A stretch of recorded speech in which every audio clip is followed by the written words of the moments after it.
Hello friends, today we discuss about topic number 3.5, drift of electrons and the origin of resistance.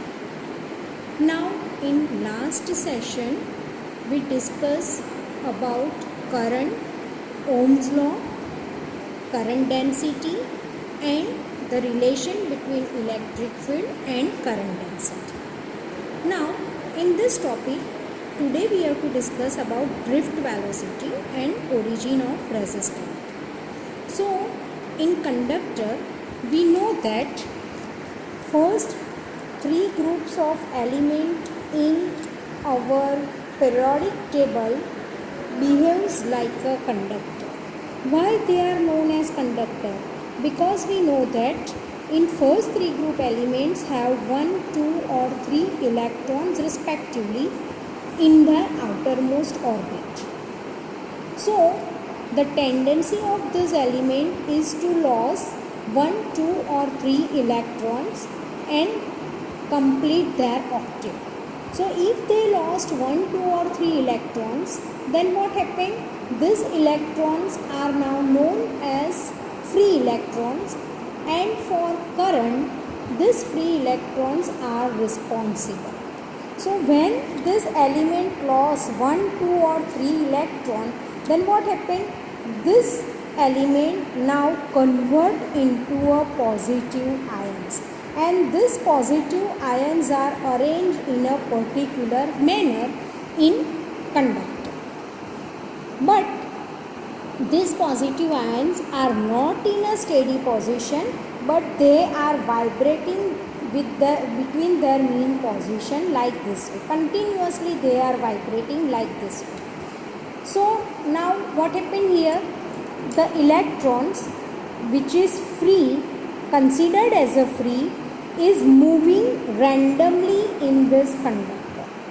Now we know that in metal there are so large number of free electrons, and these free electrons are moving randomly. Randomly means some are moving in this direction, some electrons are moving in this direction, some electrons are moving in this direction, like this way. So if we observe the number of electrons moving from one point, then we observe that the total effect of electron in any direction is 0. And that's why we will not, in this case we cannot feel that current is passing through the conductor. So in conductor the path of electron is not in a straight way but like this way. Suppose this electron is here, this positive ion is vibrating, and when this positive ion reaches at this point, so definitely your electron attracted towards this positive ions.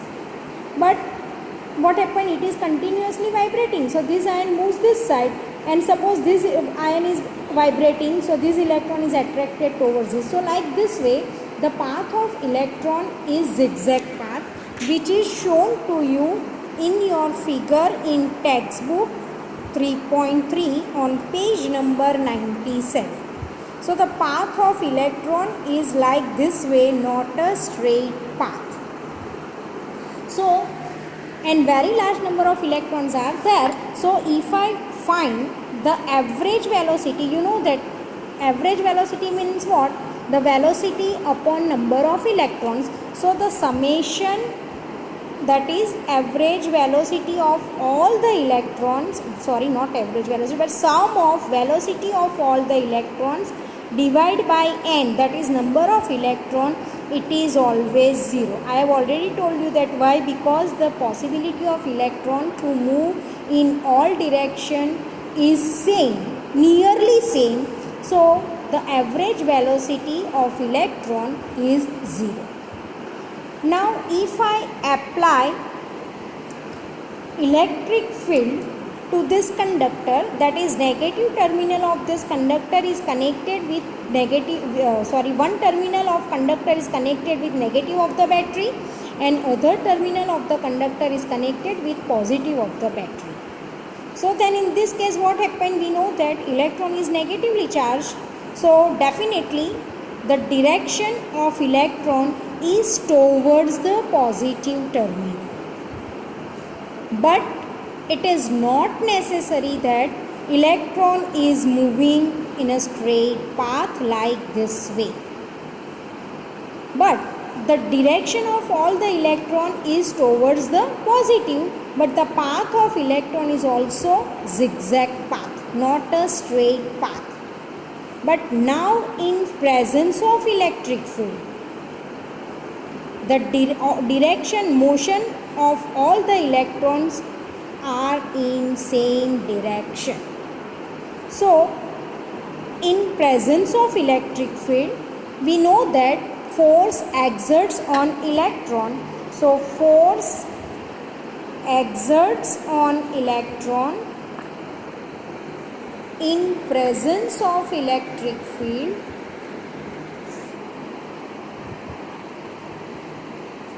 is, suppose Fe, then according to formula or according to definition of force, electric force, we can write here force, electric force Fe is equal to minus E into E. This negative sign indicates that the magnitude of charge of electron is negative. And according to Newton's second law, Newton says that the force exerts on any moving body is equal to ma.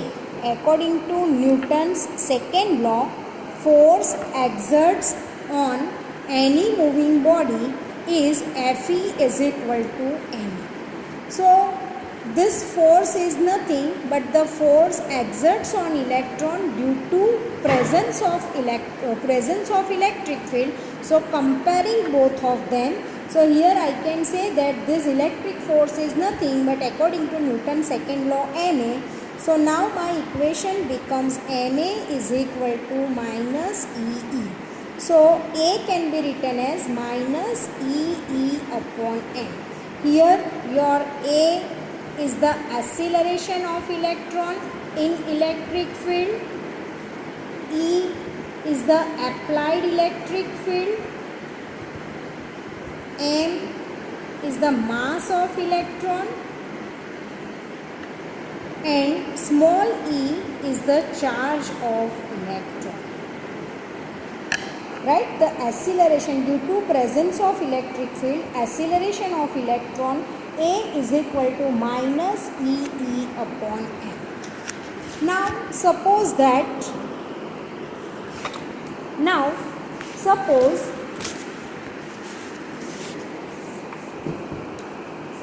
ith electron, or for any electron, this acceleration A is nothing but A is the acceleration of ith electron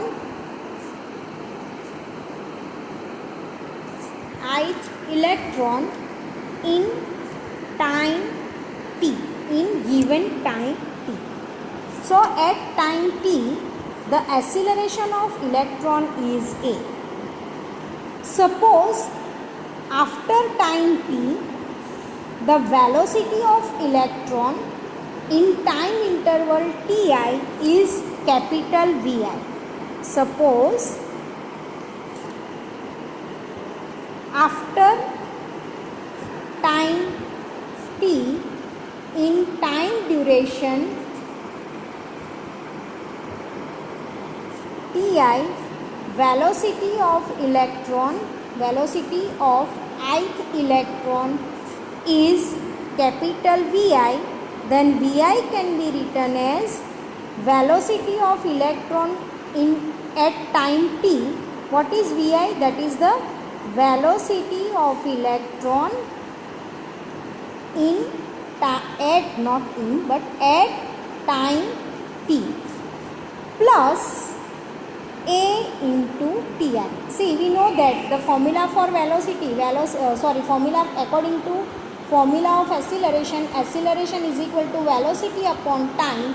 So velocity can be written as acceleration into time. I use this formula here. So what is Vi? Vi is the velocity of ith electron in time t, ti, so Vi can be written as Vi plus velocity in time t. But we know that the value of acceleration is equal to minus E upon m. So now substitute here the value of A, that is A is equal to minus E upon m into Ti. Now we know that whenever our electron is moving in an electric field, in presence of electric field, it is continuously collide with ions. So whenever electron collide with ions in a metal, then definitely its speed continuously changes, as well as its velocity is also changes. And one more thing important here, the time duration between two successive collision is also not same. Sometimes suppose it is more than Ti and sometimes suppose it is less than Ti. But we know that the number of electrons present in a metal is in a bulk, or the number of atoms, large amount of free electrons are present in metal. So in this case we can take the average time, and this average time is known as relaxation time. So what is the definition of relaxation time? See, tau is the symbol of relaxation time. And what is the definition? Average time interval between two successive collision. Interval between two successive collision of electron with ions, right? What is relaxation time? Relaxation time is average time interval between two successive collision of electron with ions. Now successive collision, it means when your electron collide with one ion and then it moves, and after some time interval, this electron collide with other ions, and this time interval is known as successive time interval for successive collision. So definitely relaxation time is nothing but one kind of time. So unit of relaxation time is equal to the unit of time, that is second.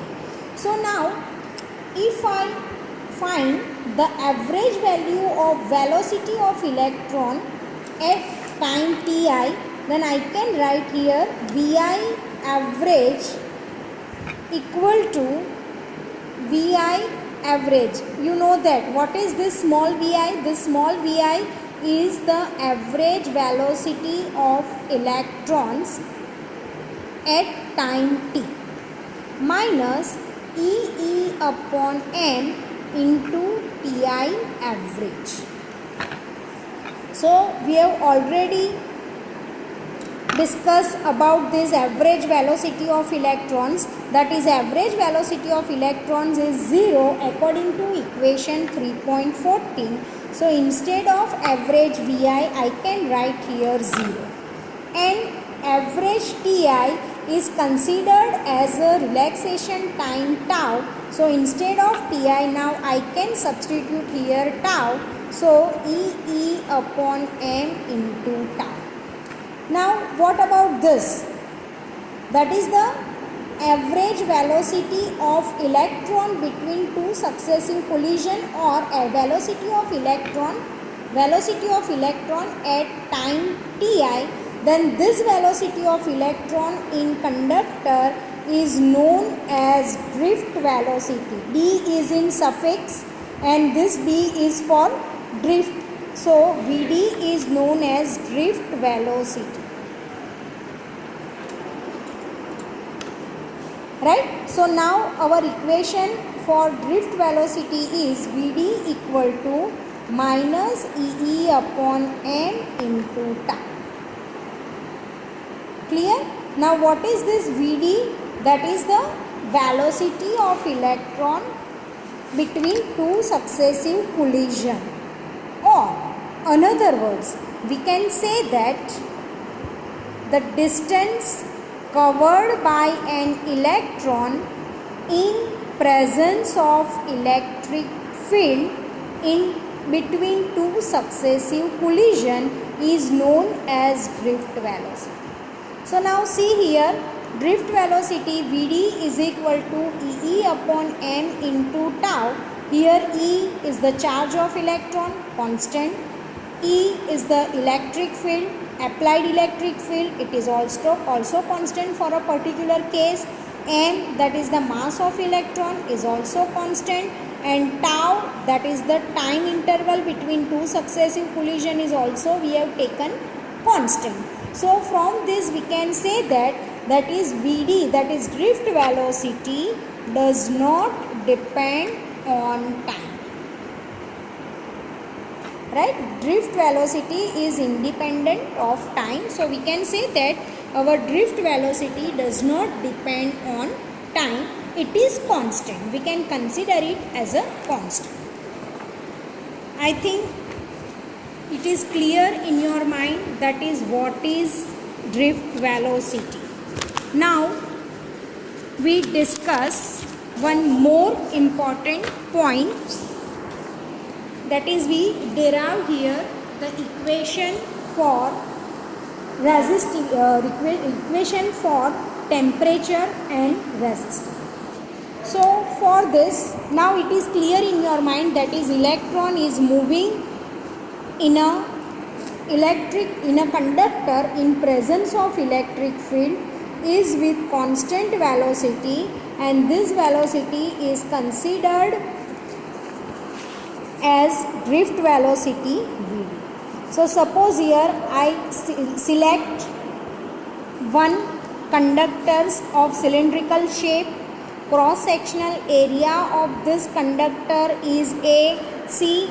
In case of pen, you can say that this area is the cross sectional area of conductor, and the cross sectional area of this cylindrical conductor is A. Electric field in this conductor is as shown in figure. So definitely electrons are moving in this conductor is in this direction. Now velocity of electron is Vd, and we know that velocity, standard formula for velocity is equal to distance, not distance but displacement upon time. Here our electron is moving with velocity Vd, and the displacement in time interval delta t is suppose delta x, right? Vd is the drift velocity of electron, and distance covered by an electron in time duration delta t is suppose delta x. Then now delta x can be written as Vd into delta t. Now what is delta t? That is the distance covered by an electron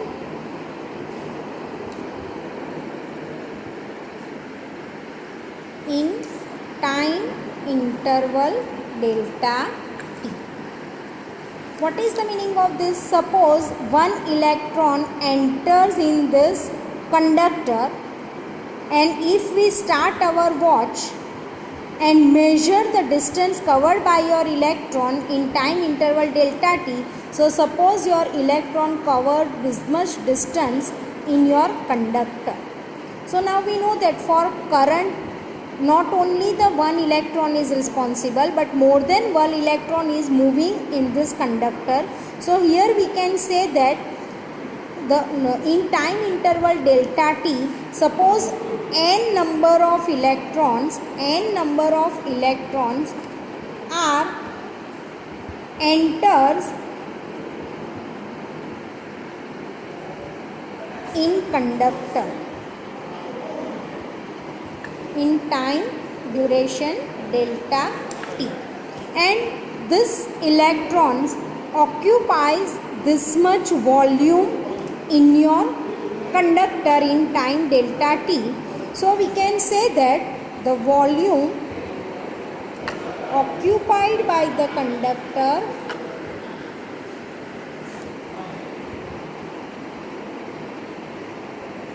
in time delta t is V, then V can be written as area into distance, right? What is volume? Volume is equal to area into length. So here distance covered by our electron in time interval delta t is delta x. So I can write here volume is equal to area into delta x. But delta x is equal to Vd into delta t.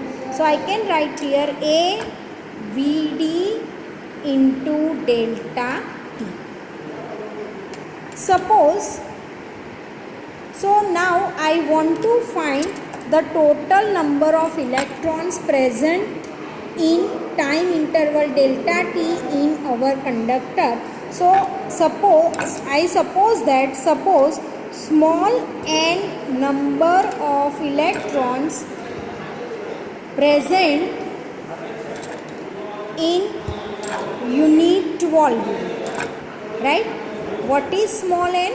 Small n is the number of electrons present in unit volume. So I can say that the total number of electrons present in volume V is suppose n, then n can be written as small n into V. But V is equal to AVD delta T. So total number of electrons present in our volume V is capital N is equal to NAVD delta T. So what is the charge present in volume? So you know that, so the charge present in volume V is Q, then Q can be written as N into E. Now I have already derived the value of N, that is N equal to NAVD delta T. So now substitute here N is equal to small n AVD delta T into E. E is the charge of electron, right? And the charge of electron is negative, that's why I can take negative sign here. Now I want to find the current flowing in this conductor. So we know that the standard formula of current I is equal to Q upon time interval. So the current flowing through this conductor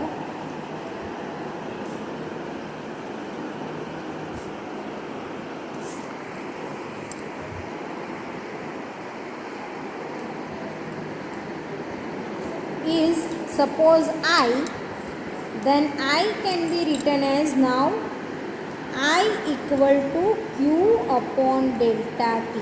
So what is the value of Q? That is Q is equal to minus NAVD delta TE upon delta T. Delta T will be cancelled from numerator and denominator. So equation for current becomes minus NAVDE. Now I have already told you that the direction of motion of electron and direction of electric field is opposite to each other. That's why for a current, we can neglect the negative sign, or in other words, we can say that the magnitude of current I is equal to NAVDE. Suppose I take this A this side, then now my equation becomes I upon A is equal to NVDE. Now you know that what is I upon A?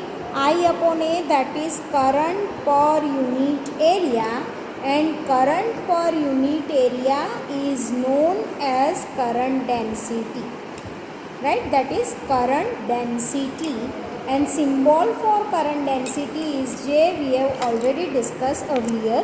So instead of J upon I, now I can write here vector J, that is current density, is equal to NVDE. This is the third formula of current density. We have already discussed, according to definition, J is equal to I upon A. This is the first formula. Then second formula we have discussed in last session, that is J is equal to sigma E, and third formula is J is equal to NVDA. Clear? So all these three formulas are important for application based question. So remember all these three formulas. Here your J is a vector quantity, and right hand side your drift velocity is also vector quantity. So I can write here J is equal to NVDE. Now we know that J is equal to sigma E. So comparing both these equations with each other, so now I can write here JVDE is equal to sigma E. Sigma, instead of sigma, I can write here 1 upon rho, and substitute the value of drift velocity. Vd is equal to A into tau, that is minus E upon n into tau. This is nothing but from formula of acceleration, that is acceleration is equal to velocity upon time. So velocity is equal to acceleration into time. So Vd can be written as minus E upon m into tau, and sigma equal to 1 upon rho. So instead of sigma and instead of Vd, I can write this value. So now my equation becomes, that is n can be written as n as it is Vd E upon m into tau, and this Ed as E as it is. This side sigma into E. So sigma can be written as 1 upon rho, and this E as it is. So E will be cancelled from both the sides. Now simplify this equation. So n E square tau by m is equal to 1 upon rho. Take cross multiplication. So rho can be written as m upon n E square tau. So now see here, m, that is the mass of electron, constant quantity, and number of electrons per unit volume is also constant. E is the charge, it is also constant. So from this we can say that resistivity is inversely proportional to relaxation time. So what is the meaning of this?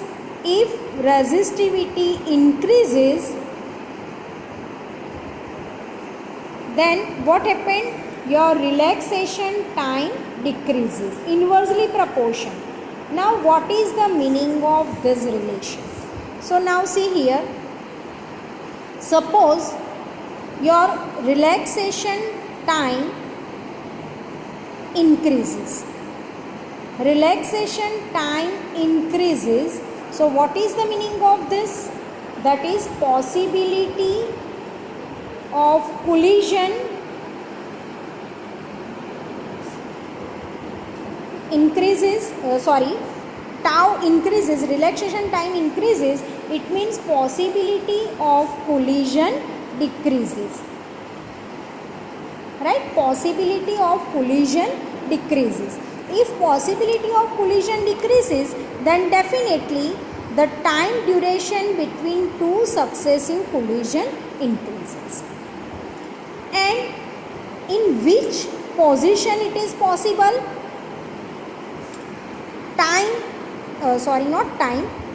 Temperature decreases.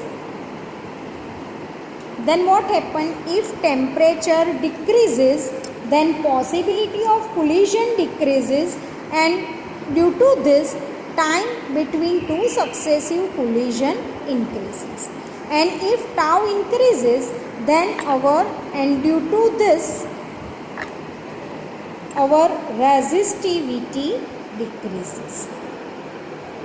So from this we can say that when your temperature decreases, your resistivity also decreases, because when temperature decreases, the number of electrons or energy of electron decreases, and energy of electron decreases, then possibility of collision decreases, and due to this our relaxation time increases.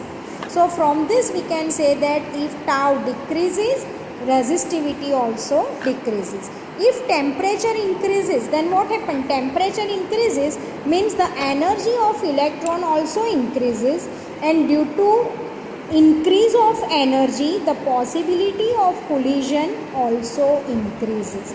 And possibility of collision increases, it means your time duration between two successive collision decreases. So we can say that tau increases, then your resistivity also increases. Right? So from this, what is the conclusion of this discussion? So the conclusion of this discussion is temperature is directly proportional to resistivity, or we can say that resistivity is directly proportional to temperature. This is the relation between resistivity and temperature. Right? In first top session, we already discussed the effect of resistivity as well as resistance. Effectivity, but the factor depends on resistivity and resistance is temperature and material. How resistivity depends on material, it should be understood, but how resistivity depends on temperature, with the help of this discussion we can say that the relation between temperature and resistivity is directly proportional. It means when temperature increases, definitely your resistivity is also increases. So now we have the relation for resistivity and relaxation time, or indirectly we can say that this equation gives us the idea about the relation between resistivity and temperature like this way. So this question is important for theory based question, and all these formulas of resistivity, current and current density for your application based question. In your book some points are directly given to you, but in my video I cleared all these points. So today we will stop here. In next session we discuss about mobility and one another 2 marks question, limitations of Ohm's law. Thank you students.